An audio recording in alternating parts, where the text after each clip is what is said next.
Well, I have not been shy about my geekdom and my fandom of Mystery Science Theater 3000, and of course the Rift Tracks that we just previewed and promoted to the Sharknado event, folks. A couple of you were able to make that out with us, and we had a great night. And we get to talk about the next one coming right around the horn. It is Rift Tracks Live Godzilla. Yes, Nick Tatopoulos and company, and the recent incarnation of Godzilla is going to have a nice fun night getting riffed and razzed by the group. And we have Kevin Murphy with us who's going to talk about that a little bit and some of the other things going on. Kevin, how are you?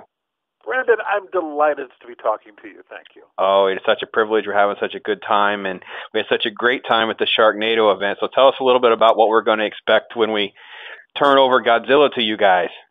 Thank you. Well, it's a ponderous thing, this Godzilla. There's a lot of chatter that goes on in this film, and I don't know if it's proportionate to the amount of Godzilla destruction that goes on, but there's plenty of both. Neither of them are really what you'd call well, the film is not a favorite, I understand, of the Godzilla people, and I think that's probably the place to start. It's a let's say controversial, to say the least, and so I think there's going to be a lot of people rallying for us to have fun with this film. Well, I definitely believe so. I've heard a lot of that. Now, I grew up with my boys loving the film because they were at the prime age for this. You know, they were just a few years old, so of course this was their first exposure to Godzilla. But for me, being more of a purist, yeah, I could kind of done without the giant iguana and the bizarre female nesting theme that ran through the entire film. But the real question, of course, Kevin, is going to be what's the over-under on Worm Guy cracks? Because the movie tries to make that a fun joke, and it just never seems to stick. Yeah, I think there are some things we try to stay away from the things that are like too much of a gimme, and let people imagine what it would be like if we'd actually done that. So we will see how that turns out. I can't give you anything away here. It's just like we don't know what the score will be at this point, but boy, it's fun to speculate how many obvious references to other things there are in this film, intentionally and unintentionally. Not the least of which is, of course, Jurassic Park. Of course, yes. Now let's look at real quick the production itself. Like, how many times do you guys actually watch the film as you're sort of kind of writing this out and kind of piecing this together? Well, what we end up doing, first of all, we divide up the film among all of our writers, and there are going to be 6 of us writing this thing, and we each spend a week or so with about a 20-minute chunk of the film, just watching it over and over, starting and stopping, rewatching, rewinding. And so you get intimately familiar with a very small piece of the film to the point where I find myself dreaming of the chunk of film that I'm working on. Oh, I'm so sorry. Yeah, well, yeah, it is a little odd. And then we bring it all together, which is about at the point we're at now. So we have a full first draft script, and then we all get together and we spend a couple of days with it, watching it, rewatching, making notes, making corrections. Then we go back and we start to polish it up. So by the time the thing is done, I would say time-wise, I've spent a good 2 weeks with this film. Let's just put it that way. It's like having the film move in with you for 2 weeks, and it just sort of wanders around the house in its robe, and doesn't make its bed and pick up after itself, and it becomes sort of an unwelcome guest by the time we get it to the movie theater. So then we can riff it and then be done with it. Oh, and just some of the films that you guys have a track record of riffing on, that definitely doesn't sound... I mean, talk about an odd couple sort of image in my head right now. It's like, oh, my God. You just a great thing, folks. We're talking with Kevin Murphy. We're going to be seeing Rift Tracks Live Godzilla. It's going to be out 2 nights. This is through Fathom Events. It's going to be August 14th and 19th. We'll make sure you have links to all that so you can get your tickets and join us out for the screening here locally. But there are, of course, broadcasting live all over the country. So Godzilla itself, do you go through a want list of different films that you're looking for? I mean, I know that Starship Troopers and Anaconda and certain things are kind of out there floating around. And do you have sort of a wish list, and then you start to kind of nail those down with, I know you did the Kickstarter campaign to get this one, and how does that process sort of like come together? Well, that is actually quite it. This particular Godzilla is one that has been one of the most requested. And of course, it's really difficult for us to do because we have to go through a studio because it's still what you call, I guess they'd call it a viable film for them, a marketable film, and it stars a lot of stars. And so they have to charge a lot of dough for it. So the only way we've been able to do this is by having a Kickstarter to fund it in advance, so we can actually shell out the money we need to license the film for one night and riff it. So, and we've just started doing that recently. We had our first Kickstarter last year for Starship Troopers, and that worked out great. And so we decided to do it again this year, and it worked out so well that not only were we able to license Godzilla, but we are also able to license Anaconda as sort of an extra bonus for October. That's fantastic, and that is another just one of those, like you talk about the big name actors, because it really does kind of add yet another layer of fun to the process. It's different when we're watching one of the Mystery Science Theater films where it's from the 50s or something like that. Many folks may not even be that familiar with it, but when you get to these films, I mean, you're talking almost everybody has seen these films, so it really is kind of just a fun night. It is, yeah, and there's a variety there for folks, because Anaconda is more of what you call a classic sort of B-movie thing, and Godzilla really wants to be a blockbuster. It tries through the whole film. It tries really hard to be a blockbuster. Is there a certain moment in Godzilla that even when you guys are going through your rehearsals or whatever, it's next to impossible to keep a straight face?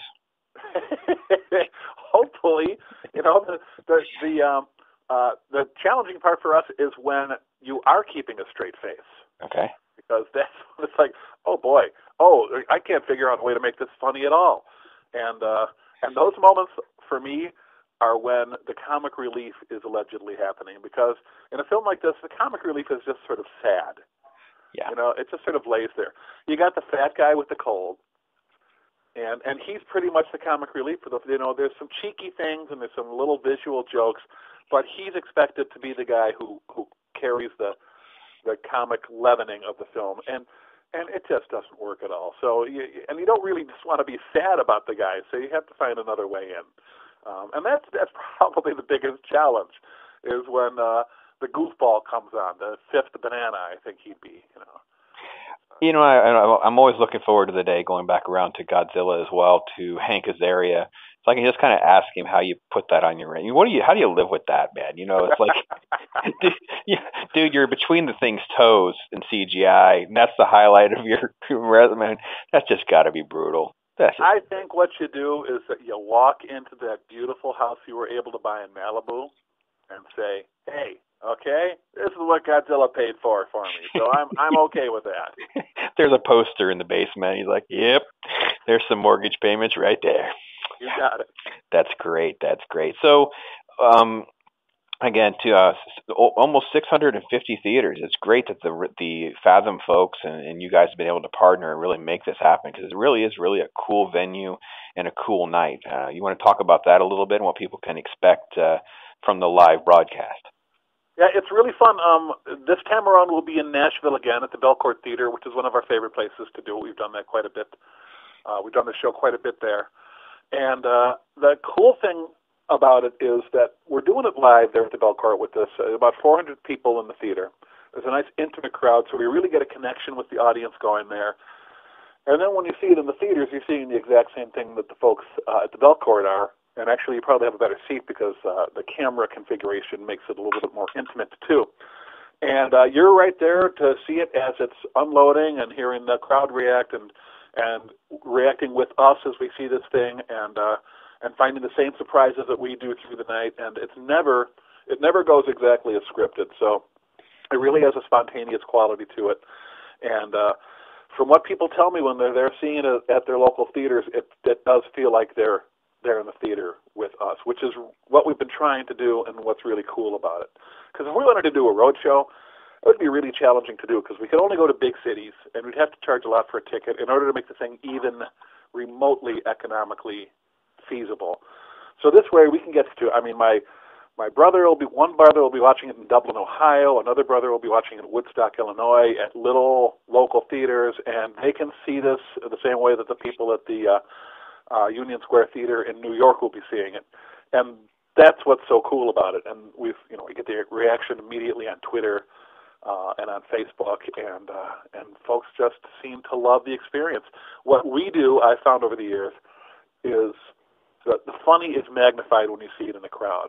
And that was really the motivation for us doing this, is to allow a lot of people to be able to see what we do with the crowd of other people. It just ends up being that much funnier. Well, and I definitely want to emphasize the Fathom event experience, because one of the things that we do and have covered, my wife loves it. She helps covers it for the website and stuff, and love to go to some of the operas and plays and that thing. Is the Fathom event takes you to an experience that you couldn't really afford to do. I mean, there's no way you could afford the tickets to be able to get the viewpoints and the angles and different things that you're able to do when you see this, folks. So you really don't want to miss that. What Kevin's saying is so right, because you really have a very personal experience, if that's the best way to describe it, Kevin. Thanks. Yeah, and they do an excellent job, and it's, in high def, which is, great for a movie like Godzilla. Not so great for a movie like Man of the Hands of Fate, but but you get that full high def experience, which is kind of it's just like being there almost. I always quote a great voice actor, Jim Cummings, who said, "People that are into something, they're really into something." So Mystery Science Theater 3000 people are really into MST, are they not? Oh, it's true, and it's funny, even up to today. I'll look out at the theater where we are, like last time around at the State Theater here in Minneapolis, or at the Belcourt Theater, or in Escondido, where we've done it before, and you'll see a Tom Servo puppet out there in the audience. Absolutely. There was one at MegaCon. We covered MegaCon in Orlando, and there was a lady there. She actually had two. She had kind of the standard Tom Servo, and then she had one sort of a Batman theme with a little cape and mask on that fit her as Batgirl. So hence the reason she was a Mystery Science Theater Batgirl fan, and it was really quite adorable, actually. That's so cool. Yeah, and it is very gratifying for me to know that people are still fans of that, and that they've followed us here to Riff Tracks. Will we ever see that sort of incarnation again from the three of you? You come back and dust that off and just do a certain event and bring back Servo and Crow and just kind of go at it from that kind of angle? It had its time, and it's sort of wonderful for me. It's sort of locked in time, like Brigadoon, and you can still go back there because of the wonders of the internet and video. But to revisit that, I'm not sure. It'll never be the same as what it was then. We really had a magic 10 years there. And we could try, but I don't know if we'd be happy doing it or if people would be happy watching it. So as long as people are loving the Riff Tracks, I am happy to do the Riff Tracks. Well, I tell you, and folks really are asking, because as I've been touting our conversation here a little bit, and folks are asking me, like, how do I get copies and the old copies and watch some of the reruns and some of those things? And do you have sort of a suggestion on how to catch those, other than just trying to Google them and track them down through YouTube and what have you? Well, for Riff Tracks, you can just go to rifftracks.com, of course. And for Mystery Science Theater stuff, Shout Factory has been issuing collection after collection of that stuff, and there are Mystery Science Theater episodes available on Netflix as well. Fantastic. And that's what you need to do, folks. Go to fathomevent.com. Make sure you track down Riff Tracks Live Godzilla. That's coming in August 14th and 19th, 2 nights. And then, of course, in October, we'll be back, and hopefully we'll be able to talk to maybe not Kevin again. Maybe we'll give Michael or Bill a shout out and see if we can get an update on Anaconda.